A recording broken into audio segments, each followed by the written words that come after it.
तो हेलो दोस्तों, आपका स्वागत करता हूं मैं अपने एक नए वीडियो में। तो आज मैं आपको बताने वाला हूं कि दिल्ली पुलिस हेड कांस्टेबल चयन प्रक्रिया दोस्तों, अगर आप ये गलती करते हैं तो आप हो सकते हैं दोस्तों वंचित इस परीक्षा से दोस्तों। तो हर वीडियो में अंत तक बने रहिए, मैं आपको सब कुछ बताऊंगा अपने इस चैनल पे दोस्तों। चलिए सबसे पहले जान लेते हैं दोस्तों। यहाँ से देख सकते हैं दिल्ली पुलिस कांस्टेबल परीक्षा मंत्री पद चयन दोस्तों प्रक्रिया, इसके बारे में विशेष जानकारी दूंगा मैं दोस्तों। यहाँ से देख सकते हैं कि जैसा मैं आपको बता दूं दोस्तों, इसका टेस्ट जो है दोस्तों अधिकतम अंक जो है इसमें दिया जाएगा और इसमें कंप्यूटर आधारित परीक्षा होगा जो कि 100 नंबर का दोस्तों यहाँ से होगा, देख सकते हैं।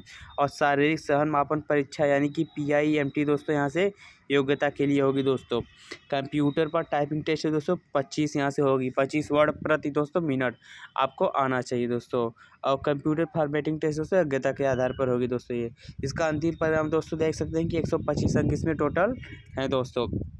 और मैं आपको बता दूं तो इसके प्रश्नों की संख्या दोस्तों यहाँ से देख सकते हैं, जैसा कि मैं आपको बता दूं इसमें से यहाँ से आपको देखना होगा। जैसे कि देख सकते हैं कि सामान्य जागरूकता में दोस्तों 20 प्रश्न होगा, 20 नंबर का। एक प्रश्न दोस्तों 1 नंबर का, टोटल 90 मिनट दिया जाएगा दोस्तों। यहाँ से मात्रात्मक रुझान दोस्तों 20 नंबर का होगा। सामान्य बुद्धि के लिए दोस्तों 25 क्वेश्चन दिए जाएंगे। अंग्रेजी भाषा के लिए दोस्तों ऐसे 25 क्वेश्चन दे देगा। कंप्यूटर बुनियादी बातों के लिए दोस्तों 10 क्वेश्चन दिए, कुल टोटल 100 क्वेश्चन दिए जाएंगे दोस्तों। 100 नंबर के आपको दिए जाएंगे, टोटल 90 मिनट, जैसा मैंने आपको बताया दोस्तों अभी यहाँ से। तो दोस्तों अगर हमारा वीडियो अच्छा लगे तो हमारे वीडियो को लाइक करें, हमारे चैनल को सब्सक्राइब करें दोस्तों। और देख सकते हैं इस पर माइनस मार्किंग दोस्तों यहाँ से देख सकते हैं कि एक